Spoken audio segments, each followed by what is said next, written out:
be recording today's presentation so that some of the registrants can access the program after the fact who couldn't make it.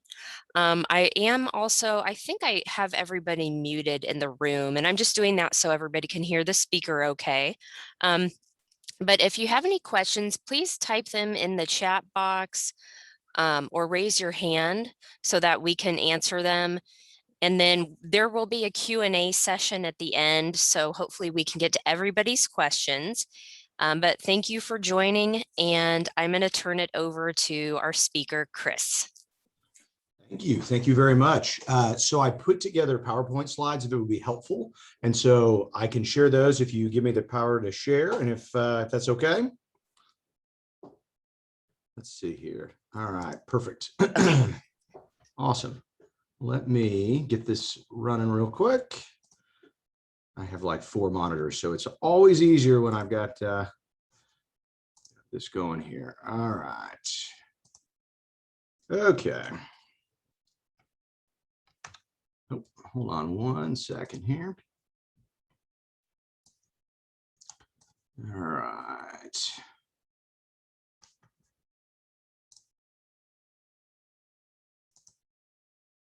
Okay. You guys see my slides okay? If not, just chime in and please let me know, and I'm happy to interrupt here. So I do not see any slides yet. Well, let's do this. Let's see. How about, let me do it this way. Instead of displaying it the way I was displaying it, let me try it a different way. Okay, how about that? Yep, see them. All right, awesome, awesome, awesome. Let me see if it'll let me do this in regular PowerPoint mode. Ah, much better. Okay, perfect. If you have any trouble with the slides, please let me know, and I will see if I can reconfigure. So the topic of our conversation today is basically Wills 101, and we will go into some pretty depth and detail on wills. I tend to make the events I speak at more interactive. And so if questions come up, I think the easiest way to handle them is probably just to type them in that question box rather than chiming in and unmuting, as sometimes it gets hard to hear everybody. And I have blocked off an hour and a half today, so I've got plenty of time to stick around and answer any questions anybody has at the end. So just a quick background on me. My name is Chris Gaughan. I'm an estate planning attorney here in Overland Park.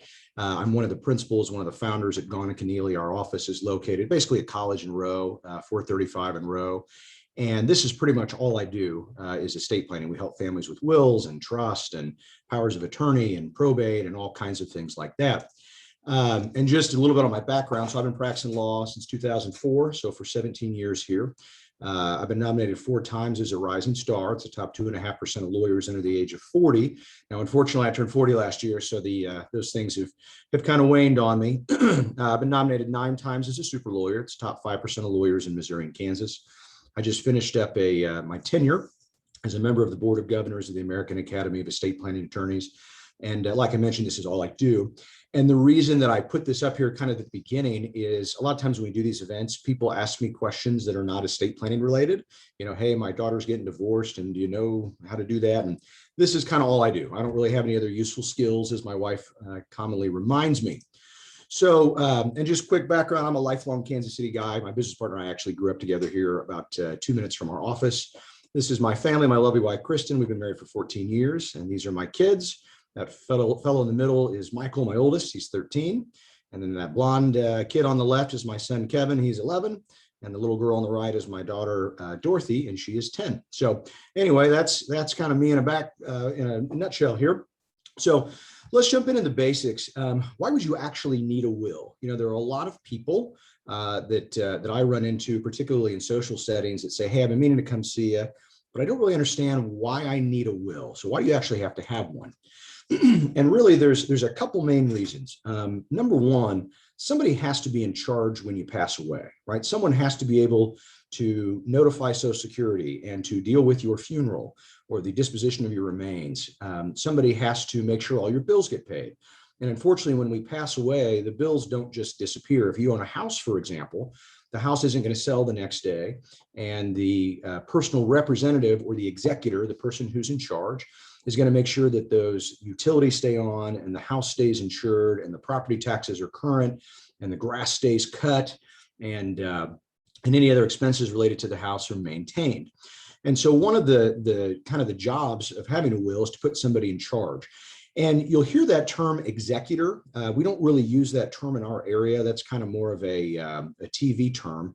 In our area, we use the term personal representative, but in common speak, they call a person an executor because they execute or follow whatever instructions you have left behind in the will.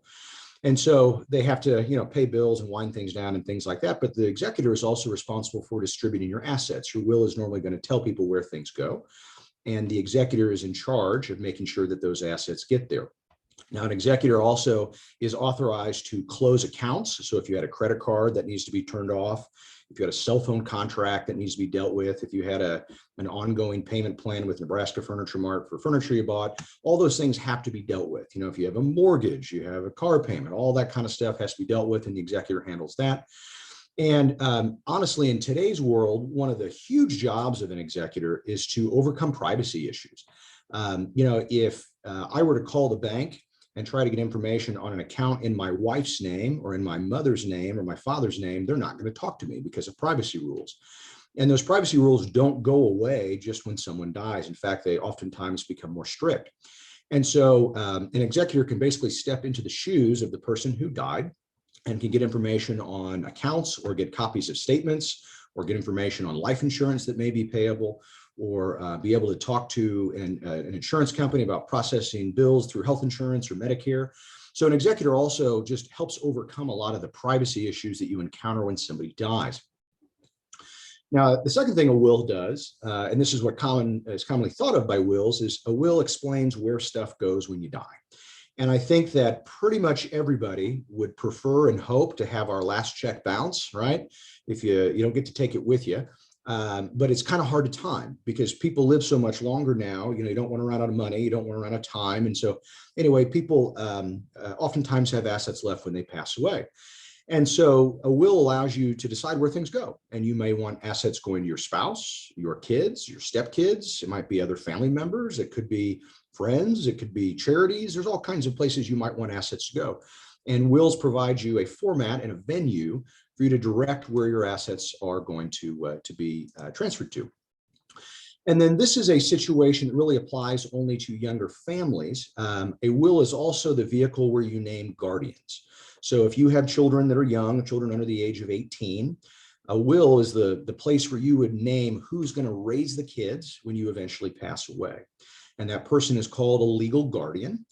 Children need a legal guardian until they turn 18. Just because mom and dad pass away, that doesn't give the kids any right to make medical decisions for themselves or to decide where to enroll in school or any of those things. And so a legal guardian is appointed to do that. And if we have a will, that's where the guardian's chosen. You have to understand that even if grandma and grandpa are there with their, in hand and saying, hey, we'll take the kids, we'd love to raise them. It doesn't work that way. Family doesn't have the right to just step in and raise the kids if mom and dad pass away. And one of the things you run into, if we don't have a will and we haven't named guardians, families frequently don't agree on who would raise the children. Like usually both sides of the family think that they should be the one raising the children or that there should be some kind of joint custody arrangement. But the court system doesn't really favor joint custody for kids because it's very disruptive. And so a lot of times wills are an opportunity just to get out in front of that problem. And when it comes to naming guardians, I know for a lot of young families, it's more about process of elimination. It's, oh my God, we can't have your mother raising our kids, or we can't have your sister raising our kids, or my brother raising our kids. Who's left? And that's who the guardian ends up being. But anyway, for families with younger children, the will is the device they would use to name guardians to raise those kids if they were to pass away. So then how do you create a will? There are very specific legal requirements in both Missouri and Kansas, and I assume that our attendees live in one of those two states. If you happen to live somewhere else, you can do a question in the question box and I can take a look at it and see if I can answer for other states, but our practice is in Missouri and Kansas. And I have this slide up here. It's this envelope, don't open until 10 years after my death and whatnot. Understand that creating a will is significantly more complicated and sophisticated than just leaving, an envelope for your family to open when you die.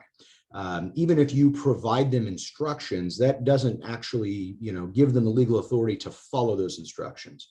And in fact, if the instructions you provide them don't satisfy the requirements of a valid will, then the family actually faces liability for following your instructions because they were doing something they weren't authorized to do by the law, right?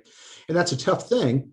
If my mother left a handwritten list of where she wanted things to go and I distributed according to her handwritten list because I thought that was the right thing to do, and then maybe one of my siblings was unhappy about it and sued me, well, I'm actually potentially liable because the handwritten list has formalities that have to be followed to be valid. And if we haven't followed those, I've been distributing assets that weren't mine. And so I potentially face liability. So you're almost better off not leaving invalid written instructions than you are doing nothing at all. And so we'll kind of run through both states. In Kansas, in order for a will to be valid, it has to be in writing. And we're going to talk about an exception in just a minute where there is a very limited exception where you can have an oral will. But just for purposes of our discussion, I'll just tell you, it basically has to be in writing, right? So for a will to valid, it's got to be written down. It has to be signed at the end by the party making the will or by another person at the direction of that person, of the testator. So a couple things here. That word testator, we're going to use that a lot. That's just the name of the person who creates a will, okay? So the testator creates a will, and an executor is the one that executes or follows the will. They're in charge in the will. And so anyway, in order for the will to be valid, when it's signed, it needs to be signed at the end. And the reason I kind of emphasize the at the end is you will sometimes see people signing each page of the will. That is not a legal requirement, although sometimes it's a good idea if we think that family might be unhappy with the contents of the will and a page might disappear, right? A page that's unfavorable to a particular beneficiary. But for legal purposes, it only has to be signed at the very end. And again, it has to be signed by the person making the will, the testator, or the person who's creating it, or at the direction of them. And so what does that mean? Well, sometimes we have clients who have real sharp mental faculties, but they've got some kind of physical limitation where they can't move their hands anymore, or they can't sign their name anymore, or there's some other issue that prevents them from being able to sign their name. And so you're actually authorized under Kansas law to direct another person to sign the will on your behalf. The third requirement of a will is it has to be attested and subscribed in the presence of two competent witnesses, okay? And what that means is basically two witnesses have to watch you sign it and have to sign something that says, hey, we saw the testator sign the will, and they told us, the testator told us their name, and we know it was that person, and they told us it was their last will and testament, so we are confident that's what they were signing. They weren't signing some other random thing. And then that term competent is really interesting because in some states, the witnesses have to be unrelated parties. In other states, the state law is silent as to it. And so Kansas doesn't explicitly require that a witness be unrelated. So you could have, in theory, your daughter or your spouse or whatever witness your will. But in practice, you do not want to do that. You never want to have a family member or even someone who is a beneficiary, maybe a friend who's going to receive something under your will. You really don't want anyone who's even remotely related to you to serve as a witness. And then that last bullet point I have there is that although it's not required, a will should also be self-proved. And so what this means is when you die, the two witnesses actually have to show up at the probate court and they have to look at the document and say, yep, that's my signature. Yep, I signed it on that day. Yes, it was the will I saw. Yes, it was the will I witnessed, all these different things. And that can be problematic if the witnesses have died or can't be located or in poor health or whatever it might be. And so if a will is self-proved, it's an additional basically block that you utilize in connection with a notary, where a notary kind of signs off on what was signed by the testator and by the witnesses. And so when a will is self-proved, that basically gets out in front of the problem of having to bring witnesses to the probate court when you die. And so in our practice, I'll just tell you, we self-prove 100% of the wills that we create because we never know where the witnesses are going to be down the line, right? We don't want to have any trouble ever finding a witness. Now, Kansas does allow a limited exception for oral wills. And when you hear the term nuncupative will, that's just another fancy lawyer word for oral will. And oral wills can only be used in very, very limited circumstances. Number one, they have to be made in last sickness. That's the term used under the statute. And so, for example, I'm in good health today. And if I dictated my will to somebody it wouldn't be valid because I'm not in poor health. I'm not in last sickness, so to speak. I'm not on my deathbed. In addition, an oral will has to be reduced to writing. So it's not enough that someone actually declares their will, but it also has to be reduced to writing. And so this is the main purpose of this is so that we're not, 2 years down the road and people are trying to remember what the testator said, on their deathbed or while they were in poor health. An oral will still has to be attested and subscribed in the presence of 2 competent witnesses. So I can't just tell my will to my wife, right? I would have to orally describe my will in the presence of 2 basically unrelated people. And competent is not just, competent is someone that understands what I'm doing and can, and can communicate that to another party.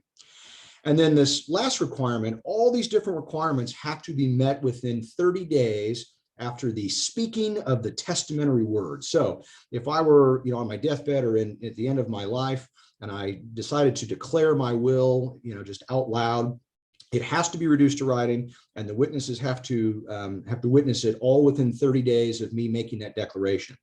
So for example, let's say that I knew I was going to pass away and I was in hospice, and I made my declaration orally of what I wanted to have happen. And then I died 2 weeks later. And then 3 weeks after I died, the witnesses reduced it to writing.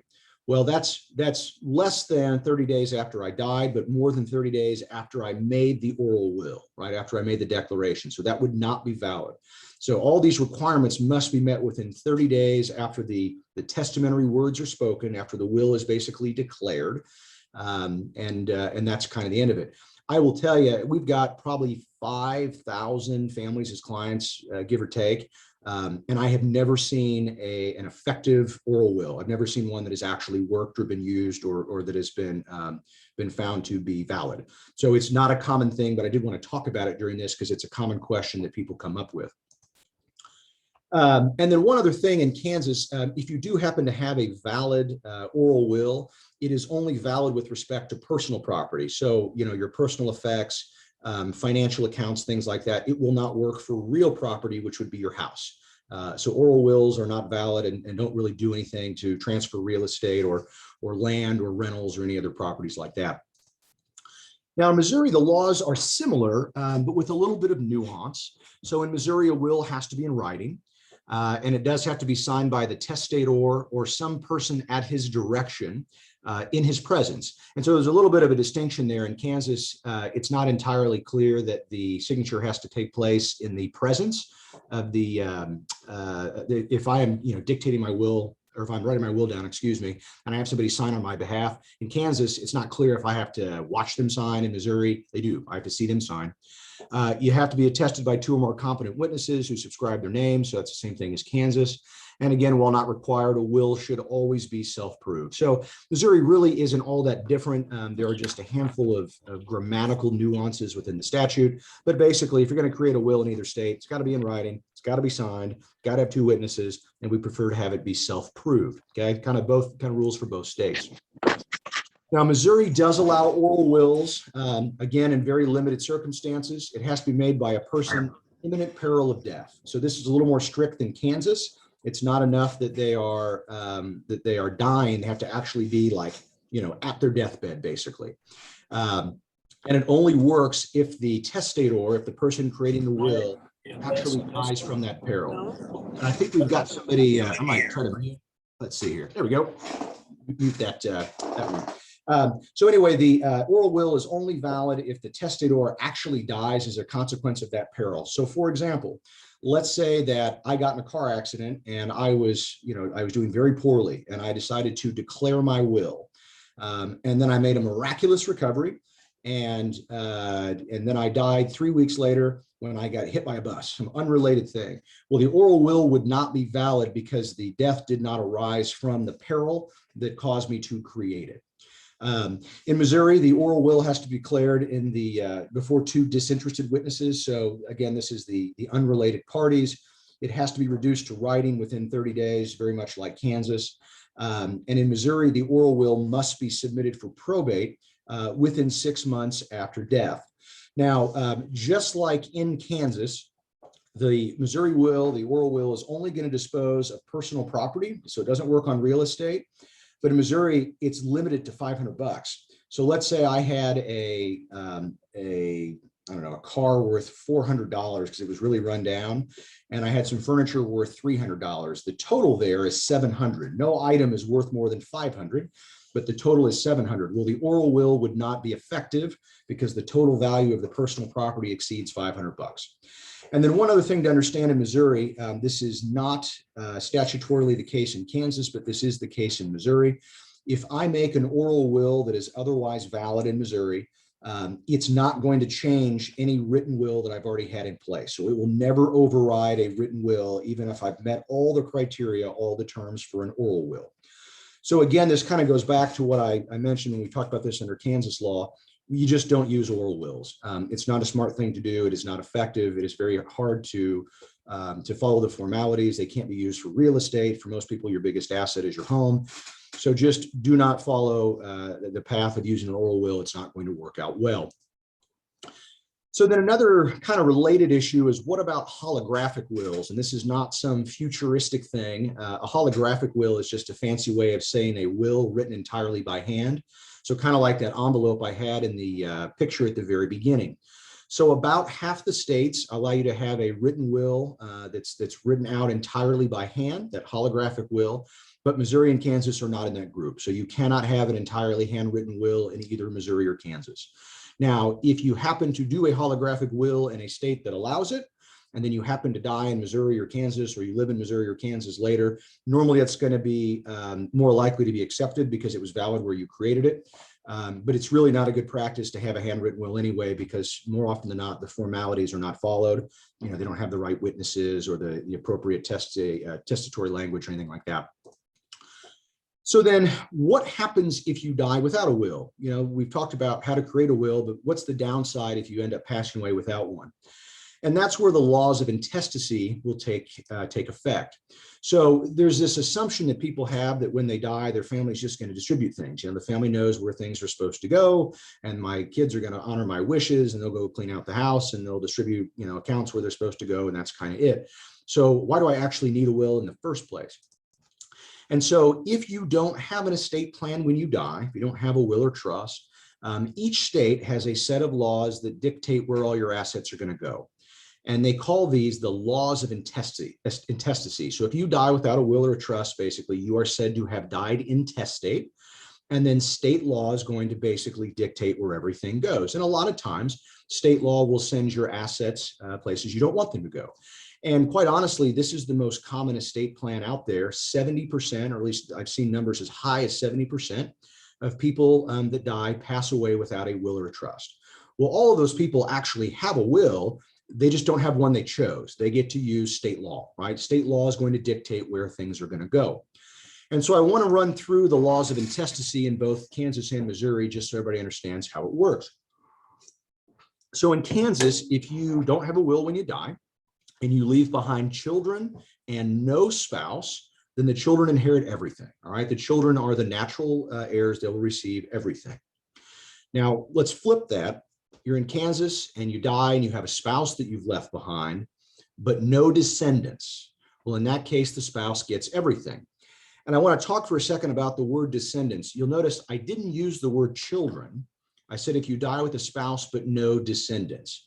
So descendants is a statutory term, and it means biological or adopted children. So if I had 2 children from another marriage, and my wife had 2 children from another marriage, and we had 1 child together, I actually only have 3 descendants. I have my 3 biological kids, right? My 2 with my previous wife, my 1 with my current wife, and then my wife's children, my stepkids, are not descendants under state law. So if I pass away with a spouse and no descendants, my spouse is going to get everything. Why does that matter? Well, what's going to happen a lot of times is married couples will be on the house together and be on bank accounts together, and the first spouse dies, and everything ends up going to the surviving spouse because they were on the deed with the, you know, they already owned half the house and they were joint tenants on the bank accounts. But when that person dies, what typically happens is everything goes to their own kids, their own descendants, biological or adopted children, and not to their stepkids. So in blended families, oftentimes, unfortunately, whichever spouse dies first, their kids end up getting the short end of the stick. The spouse that dies first, everything goes to the other spouse. When they die, everything just goes to their biological or adopted kids. Step kids get cut out. So you gotta be real careful on this. Now, the third scenario in Kansas, let's say you die with a spouse and with descendants. Well, the way it works is the spouse basically gets half and the descendants get half. And so I've got 3 children. And so if I died intestate, my wife would get half and the kids would get half. And that's really problematic in situations where only one spouse owns the house. Because if only one spouse owns the house, when that person dies, their spouse is going to get half, and then their kids are going to get the other half. So the surviving spouse, a lot of times, is still paying the full mortgage, paying all the bills in the house, but only owns half the house, right? So you got to be real careful in this situation if it's a where the spouse, one of the spouses owns the entire house. Real common in blended families where one of the spouses already owns the house when they get married. They just keep the house in their own name, and then obviously it's problematic when that person dies. A couple other scenarios in Kansas. So let's say you pass away and you leave behind parents. So your parents are still living, but you have no spouse, no descendants. Well, in that situation, your parents are your next of kin, and they would inherit your entire estate. So if I was a single guy with no kids and I died, state law would send my assets up to my parents under Kansas law. And then finally, under Kansas law, so let's say I pass away, I'm not married, I've got no descendants, and my parents are no longer living. Well, in that scenario, my next of kin are my siblings. And so I've got 5 siblings. I'm the oldest of 6 kids. And my siblings would all split equally any assets that I left behind. So that's how state law works in Kansas. If you die without an estate plan in Kansas, this is where stuff's going to go. And Missouri is similar, but with a couple of different, again, nuances. So the first couple are pretty simple. In Missouri, if you die with kids and you don't have a spouse, well, everything goes to the kids, right? And in Missouri, if you die with a spouse and no kids, everything goes to the spouse. And I use the term kids, but what I really mean there is descendants, right? Biological or adopted children. Now, things get a little bit stickier in Missouri if you die and you've left behind a spouse and descendants from you and that spouse, okay? So in my case, my wife and I, our 3 kids are joint kids. And so let's say that I die, okay? And I do live in Missouri, so this would apply to me. If I die under state law, my wife is going to get the first $20,000 of our assets. And then because our kids are joint kids, she and the kids will split 50-50 whatever is left, okay? Now, a lot of times, obviously, there are blended families. And so let's go a step further there. In Missouri, if I die and I leave behind a spouse and descendants from another relationship, well, in that scenario, so we'll play it out. Let's say that I got remarried and I've got my 3 kids, and my new wife and I don't have any kids together. In that scenario, it's just a 50-50 split, okay? The spouse is not entitled to that additional $20,000. And then as we go further down the line, if you pass away and you know, if I were to die and I was a single guy and I had no kids, my parents and my siblings would inherit everything equally. And then if it kind of goes down the line from there, if I've got, you know, if I pass away and all I have left is parents, then they get that. If I pass away and all I have left is siblings, they get it. But if my parents and siblings are both alive, basically they get equal shares. So this is complicated stuff. And you can see the use of having a will because there are all these different permutations of things that can happen. Like I do this stuff all day, every day, same thing, you know, every single day of the year. And as I'm explaining this, I have to pause and kind of think through what I mean when I'm explaining where things are going to go. It's much, much easier just to have a written, clear, concise set of instructions that are unambiguous as to where you want things to go when you die. And that's really the purpose of wills, so we don't run into all these default state laws. So then kind of our next topic, let's say you have a will and you've passed away and the executor is going to be in charge. How does the will actually distribute and transfer assets onto your family? And this is where probate comes into play. I'm sure that many people on the line have had to deal with probate at one time or another in their life. Probate is kind of a scary word. It comes from an old Latin term that means to prove a will. But really, probate is just the process of retitling assets after you die. So basically, if I were to pass away and my wife and I owned a house and we were on the deed, there'd have to be some way for our house to get on to our children, right? For ownership of our house to be transferred to our children, or they'd have to have some way to be able to sell the house and take the proceeds from it. And that's the job of the probate court, basically to take assets from my name and move them in the name of my children after I die. So it seems real simple, right? Just basically pulling one name off, putting another name on. Seems easy, but it's not. Unfortunately, it's very, very time consuming. It takes about 12 months on the Kansas side, 11 to 12 months on the Kansas side, usually 12 to 18 months on the Missouri side, depending on whether you're in Jackson County or not. Jackson County is very slow. So the time involved is pretty extensive. And the reason that's a problem, if I've got a house, even if I don't have a mortgage, right? If I've got a house and I've died, and that house sits there for 12 months, does it sit there for free? And the answer is, of course not, right? Because whether someone's living there or not, there's insurance, there's taxes, there's utilities, there's upkeep, there's maintenance, right? Somebody has to go and cut the grass and shovel the driveway when it snows. And by the way, houses are really expensive to insure once they're vacant. Because little incidents aren't being monitored. And so small leaks turn into expensive problems and things like that. So the family gets stuck with these carrying costs for the house while the probate process drags on. The other issue with probate, though, is it's very expensive.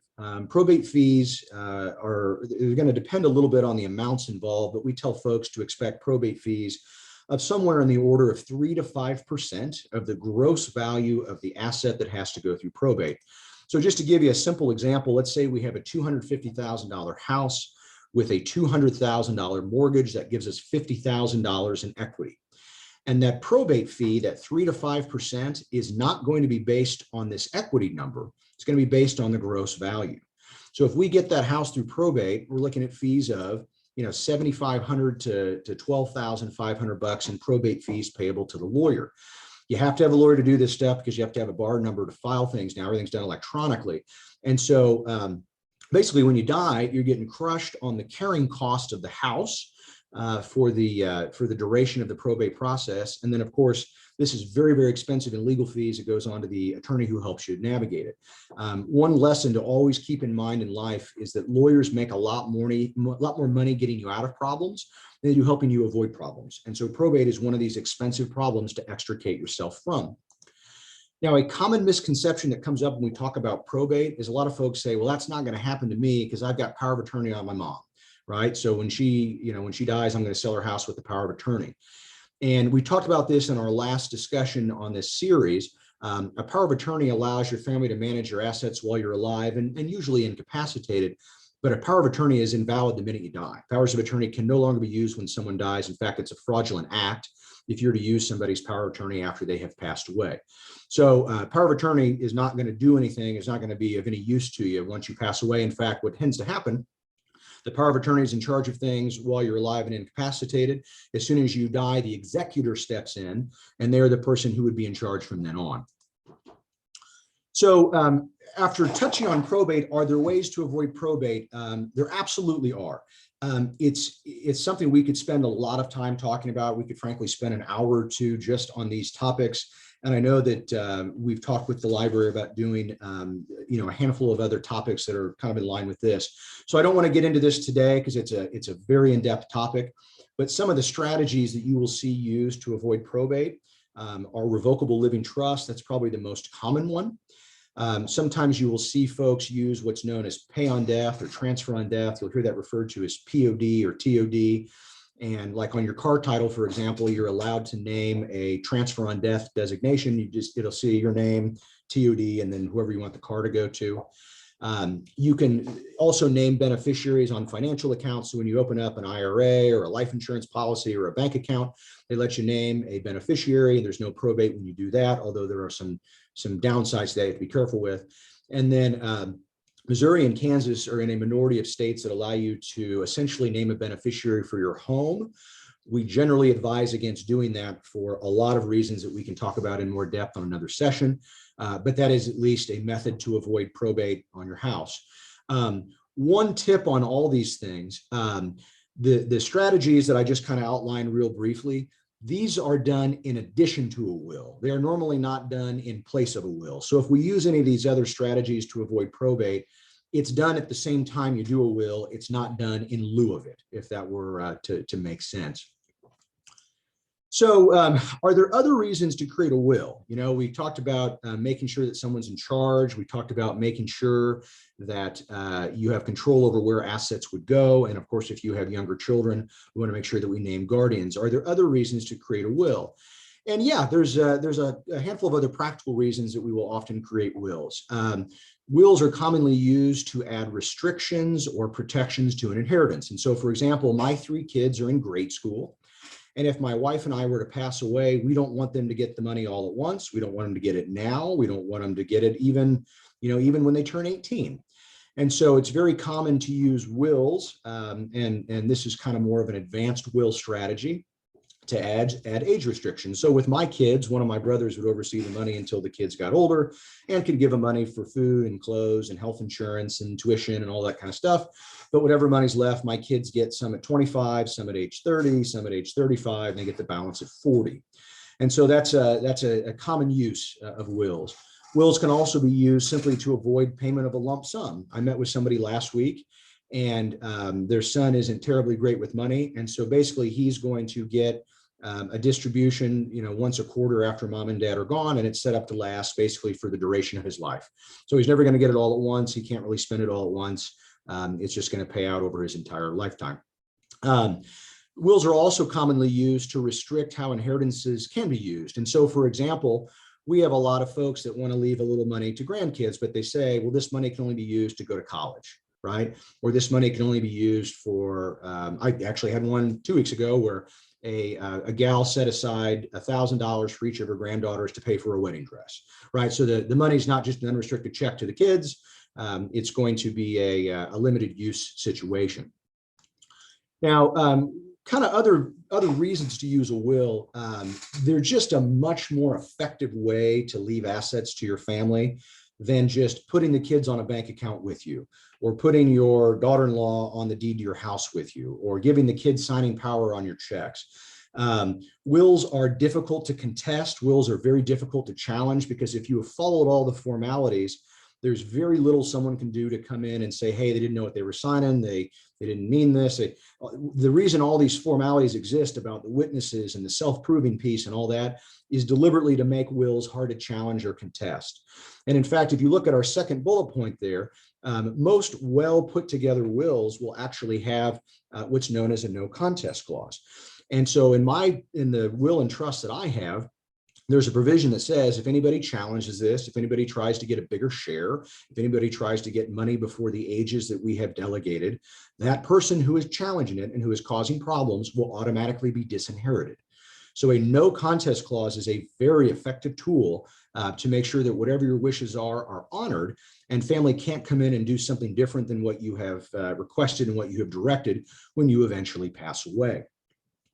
Now, wills also give you a lot of power and a lot of sway to provide contingent beneficiaries if something were to happen to our primary beneficiaries. And so, for example, with my children, we've set it up where the shares go to our kids. And if, God forbid, something would happen to one of our kids, their share goes to their own descendants, their own biological or adopted children that they may have down the road. And if something happens to my kids and they don't have kids of their own, then it goes back to my other kids. So it's not going to spouses of the kids. And then if something happens to all my kids, we have assets going other places in our family, and we have assets going to charity. Wills give you a lot of flexibility to map out different scenarios where if this person is not living, here's where their share goes. If this other person's not living, here's where their share goes. Most people have a fairly strong desire to have assets go down their family line. And so we want things going to the kids and then the kids' kids and, all the way down the line that way, as opposed to going to the kids and then the kids' spouses. And, with that type of situation, with the divorce rate being what it is, people are just very nervous about that.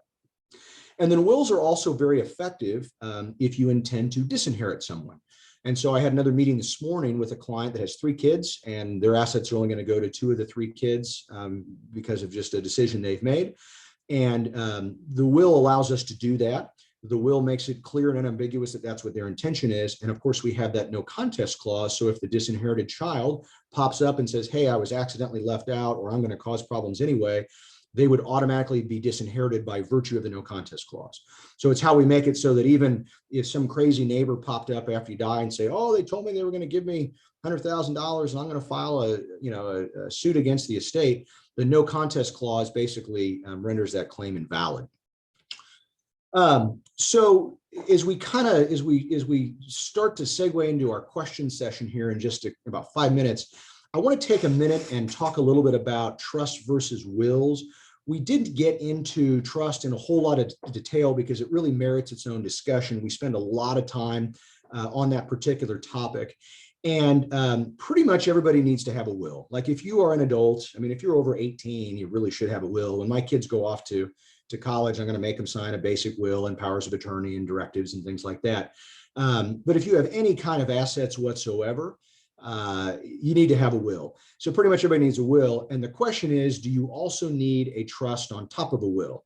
And it looks like we've got a raised hand. So let me see if I can click on that. Hold on one second. I'll tell you what I might do. I might have you type the question in the question box, just because since I'm not in complete control, I don't have access to actually answer your question orally. So I think it's John is your name with your hand raised. There's a chat box. If you throw your question in there, then I can answer it, and I'll answer it out loud for everybody so they can hear it. Okay. Oh, perfect. Well, now I can hear you. Yeah. What's your question? If someone dies without a will and he or she owns property that they rent out, that they have tenants and there's rent, and the deceased was paying the water bill, the gas bill, all of a sudden she's gone. What happens? Who jumps in to keep the estates going, the real estate going? And I will tell you that scenario is a scenario where we would almost probably use a trust, because with a revocable trust, it's a seamless situation where the trustee, it's kind of the name for an executor, but it's the word they use under a trust, basically can step into your shoes immediately if you're incapacitated or deceased and keep collecting rents and keep making repairs to the property. Well, and all that. How is the executor chosen if she's yes. gone? Yeah, so if an executor is chosen within the will, so the will would name an executor. If there's no will, or if the will for some reason does not name an executor, then someone in the family would need to petition the probate court to be appointed your administrator. And so administrator is the same thing, but it's the word we use when someone has not named an executor. So if you choose the person, they're an executor. If there's no will and they just get appointed, they are an administrator. And that is very problematic when there are rental properties, because even if everything gets filed with the probate court, within a week of somebody dying, it normally is going to be 30 or 60 days before you get what are called letters, which are the documents that the executor would need or the administrator would need in order to collect rent and make sure that those the rentals are continued there. And so the vast majority, this is actually a great segue into my next slide. The vast majority of people that have rentals are going to probably use a revocable trust, because it just allows family to seamlessly manage things like that when they pass away. Okay, thank you very much. Yeah. So then, great segue. So wills are primarily intended for folks either that don't own a home, or maybe don't have a ton of equity in their home, or maybe even they have a house now, but the plan is to get rid of it sometime in the very near future. Wills are also commonly used if folks have a truly simple situation. And the reason I have simple in quotes, there's a lot of folks that I have visited with that they call and say, hey, I've got a simple situation, but then we get into it and it's not simple at all. There are things that you don't realize that can make your situation more complicated. So like blended families are a perfect example. Even if everybody gets along, if I've got one kid and my wife has one kid and I died, most of the stuff's going to go to my wife because we own it together. And then when she dies, everything's going to go just to her kid, and mine will be excluded because he's not a descendant. So anyway, just understand that simple is a relative term. And a lot of times what appears to be a simple situation ends up being a little more complicated once we get into it. And the question about the rentals is perfect. Rentals with tenants that always pay and properties that are well maintained and all that seem like a very simple situation. But if you die, if you have a will or you don't have a will, we have to get an order from the probate court that lets family take over those payments and continue to collect those payments from the tenants. It's not a perfect rule, but generally speaking, I kind of use the value of $350,000 in assets. So if folks add up all their assets, so equity in the house, investments, retirement accounts, life insurance, personal property, all the stuff you have, if you add all those things up and it's less than $350,000, probably a will is going to be okay. If you have assets more than that, that's when we would start tending to look at a revocable trust. And so segue into trust. Trusts are commonly used by people that own one or more homes where they have a lot of equity in it. And the reason is the probate fee, of 3 to 5% starts adding up really quickly. And if the house is worth, $100,000, well, that's a fairly manageable probate fee. But if the house is worth 250, 3, that's a lot of money tied up in probate. And so trusts are commonly used on folks that have a lot of equity in a home, and particularly multiple homes, or maybe like a home and a rental or a home and a farm or something like that. One of the reasons my wife and I use a trust in addition to a will is we have a provision in our trust where if one of us dies and the other gets married again, that's fine. But the surviving spouse has to have a prenup with the new person. It's really just to make sure whatever we build up together would always go to our children. Even if, my wife died and I got married again, I can't redirect all the stuff I built up with my wife to my new wife, right? So we're just keeping things in our family.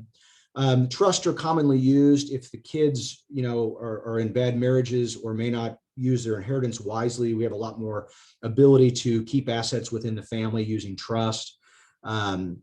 Trusts are used in just kind of more complicated money management situations. Like sometimes we have folks where their kids have major health issues and have a bunch of medical debt and have filed for bankruptcy.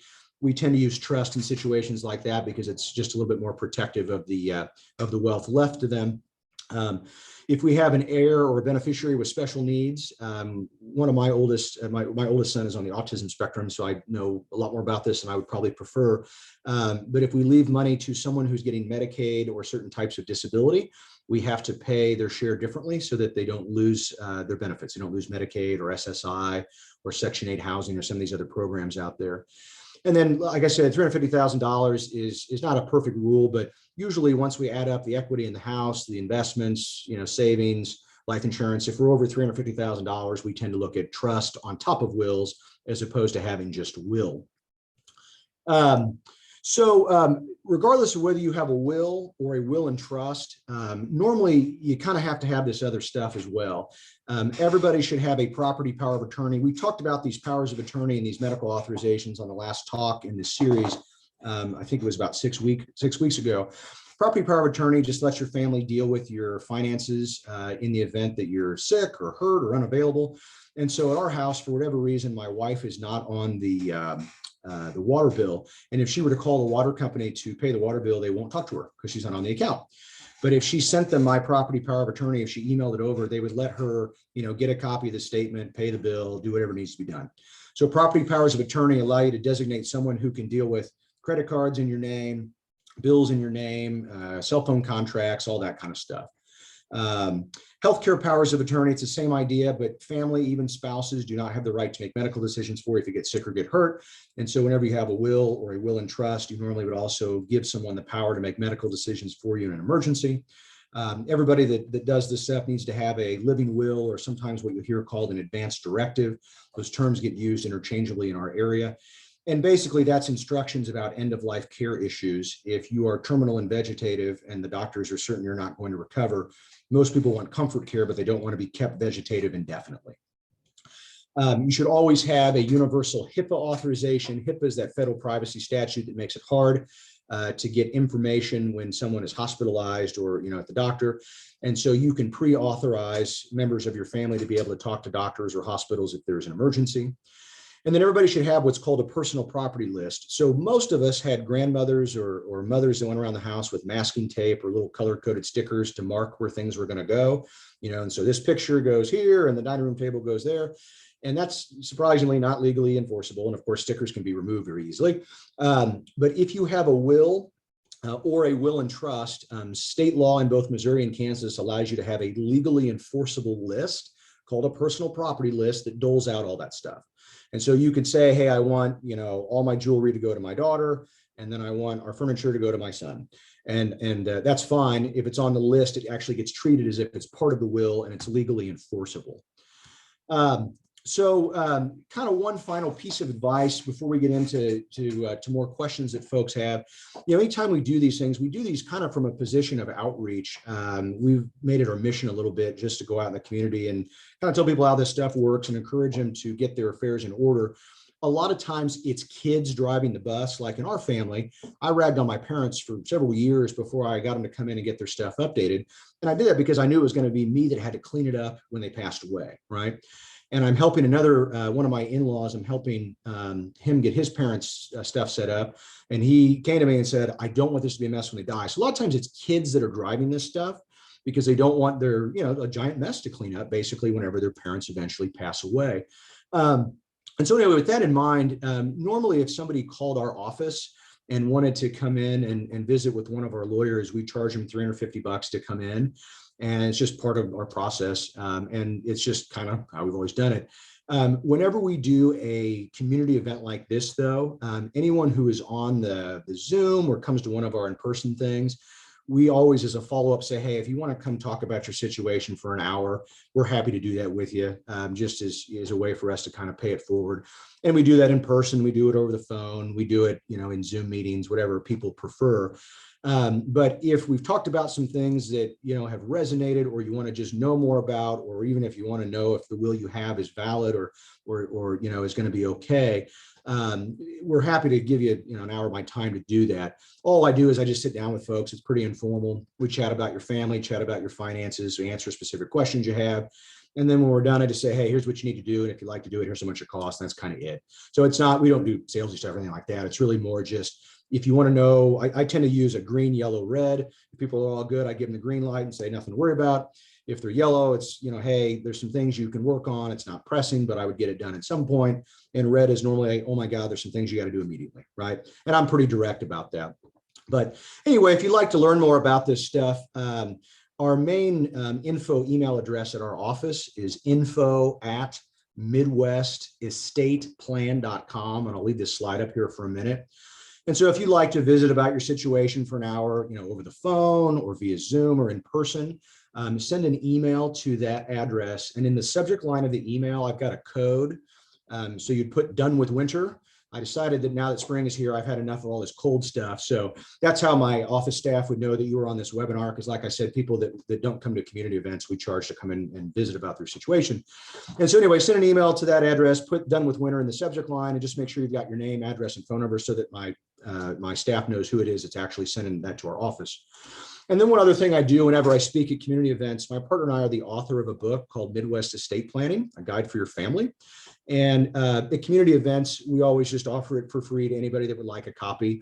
It goes through the things we talked about today and a whole bunch of other topics in greater detail. It goes through trust and special needs trust and guardianships and conservatorships and elder law issues and a whole bunch of things that we get questions about. And so if you'd like a copy of our book, just send an email to that same address, info@midwestestateplan.com, and make sure you put "done with winter" in the subject line. Put your name and address in there, and my staff will send you a copy of our book just on us. So we always try to do that to help out as many folks as we can.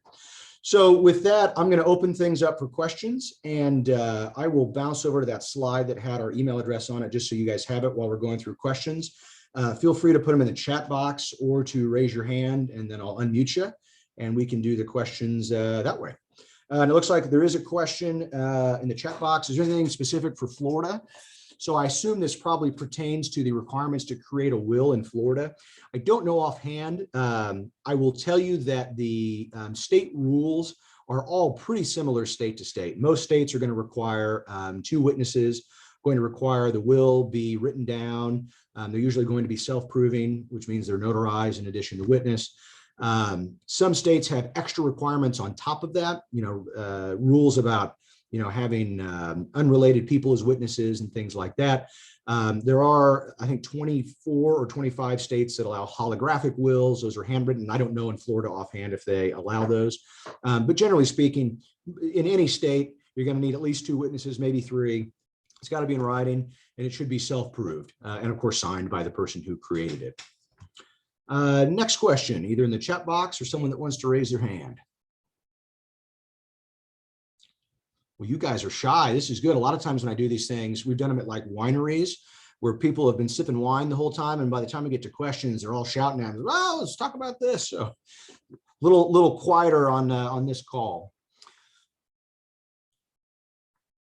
Looks like we got another question. What does revocable in the trust mean? Great question. Great question. So my wife and I have a revocable living trust. And revocable means that we change it anytime we want. We control it, we're in charge of it, and we can modify it anytime we want.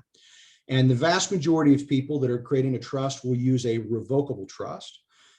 People who are older and looking at long-term stays in nursing homes sometimes will use an irrevocable trust. And those aren't very fun because the person who creates it can't be in charge of their assets anymore. And the trust itself cannot be modified if they change their mind on something. And so my wife and I have a revocable trust. It will become irrevocable when we die. The terms will get locked in when we die, but it's revocable so that we can change it throughout our life. And what we'll probably do is as our kids get older, we'll have smaller shares for the kids and maybe shares for grandkids and, other stuff like that. Or it might be that, one of our kids needs more financial help than the other. And so we'll skew the shares towards them. So revocable just simply means you can change it and you control it throughout your lifetime. Looks like the next question, how long does it take to create a will on average for a straightforward situation? So lawyers that do what I do for a living, kind of different ways of doing things. The industry standard is probably 4 to 8 weeks from the time you start till the time you finish. My office doesn't do anything besides this. Like everybody else that works here does the same thing as me. And so for us, it's usually about 2 weeks. What I tend to do is I would have an initial visit with somebody. It's usually about an hour and we get to know them and all the questions we ask, they know the answers to. We decide what kind of plan they need, and then we give them a little bit of homework to figure out who's going to be in charge and what percentages of things are going to go to each person and that sort of thing. And normally I have them back to our office 2 weeks later to go through all the documents together. I don't really like to send people big, thick stacks of documents they're not going to read. So we just block off a couple hours and we go through it together, make any changes we need to make and get it signed at the end of that meeting. So like I said, industry norm is 4 to 8 weeks on turnaround time for wills. Our office tends to be about 2 weeks. That's kind of our norm. Looks like the next question, how much does a will cost? So we charge kind of around what everybody else charges at our office. So I'll just tell you what we charge. We do flat rates on things. Most of our business comes by way of referrals from clients. And we learned a long time ago that clients don't like hourly bills because they get all these surprise bills for things. So we just do flat rates. In our office, if you were a single person, we put together a will and then all the powers of attorney and medical directives and medical authorizations. And then we put together a special type of deed for your house that would avoid probate. For single folks, we charge a flat rate of $12.50. And then in Missouri, if you're if you're a single couple, it's the same in Missouri and Kansas. If you're a married couple, we do all those things. We do wills for both couples, powers of attorney for both, all that, and the special deed for their house, and we charge a flat rate of $16.50. So anyway, single people, $12.50, basically single people, $16.50, and that's kind of the norm in our area. There's some people that charge a little more, some a little less, but that's kind of what you can expect in Kansas City. Next question, do I need to create a new will if I move to a different state? Oh, great question. So if you create a will in Missouri and jump the state line to Kansas, it still works. It's still valid. The only thing that would happen is if you die in Kansas, Missouri law would govern the will. So wills are valid. If they're good where you set them up, they're good anywhere you go, right? So in fact, the power of attorney my wife has, she broke a bone in her foot when she and I went to Florida with the kids a few years ago, and we had to go to the ER, and we used her Missouri power of attorney down in Florida at the ER. So these legal documents, so long as they were valid in the state they were created, they are valid wherever they go. That said, sometimes if people are moving states, there's another life change that merits revisiting that. So for example, a lot of times folks are moving states because they're selling their house and don't plan on owning a house anymore. And so they might not need as sophisticated of an estate plan. Or sometimes folks are moving to a state that has different rules on directives. And so sometimes you'll, just tinker with those types of things if you move state to state.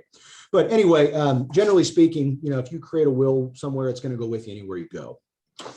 Looks like the next question.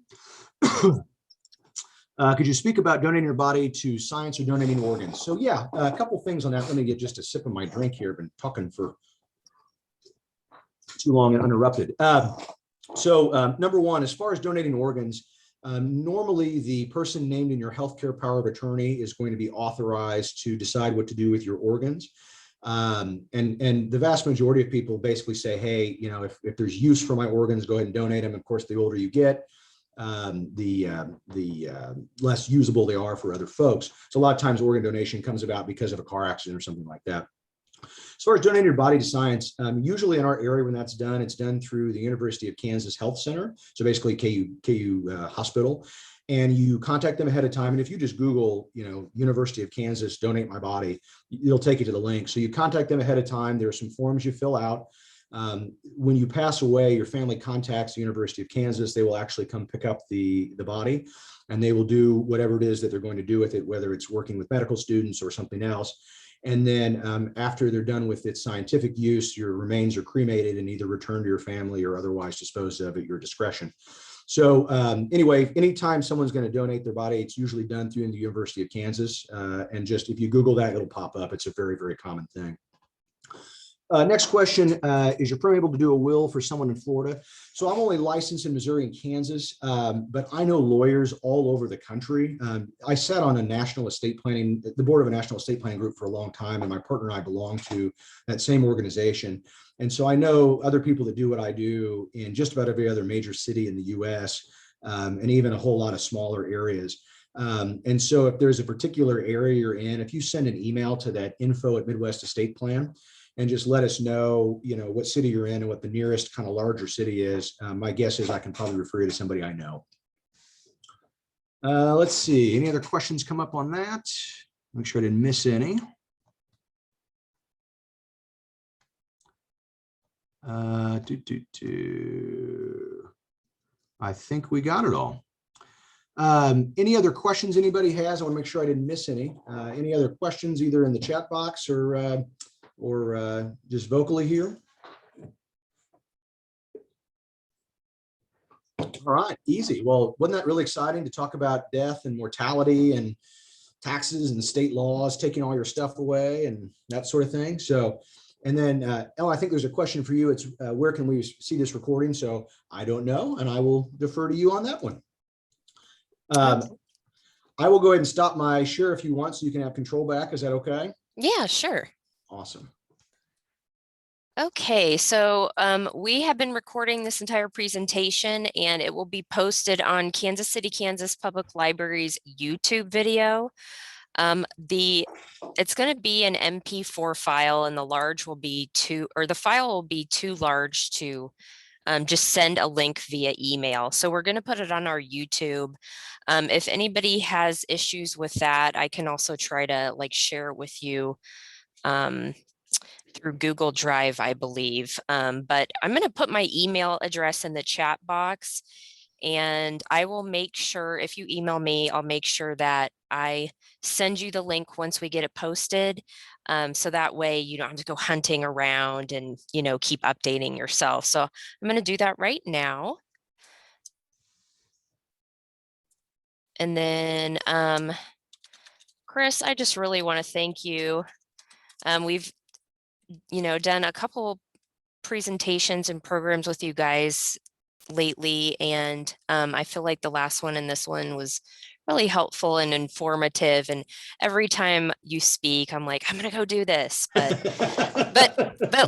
now I really feel like it's important. So so yeah, thank you for the info, especially about the services that you offer and the pricing and what that entails, because I think a lot of people are hesitant to go into this without kind of knowing exactly what they're in for. So really appreciate that. And yeah, absolutely happy to do so. Yeah, well, thank you. And for everybody who's tuned in today, we are going to schedule another one. So keep an eye on the Kansas City, Kansas Public Library calendar. I'm assuming it will probably be in June. But again, you can, if you want to, you can email me, and I'll just start a list of, people who want the link and people who are interested in the next presentation. But thank you all so much for attending, and thank you for this presentation. It was really helpful and informative. Awesome. And Thank you guys so everybody, much. yeah, have a great day, everybody. Thanks for attending. Take care. Bye.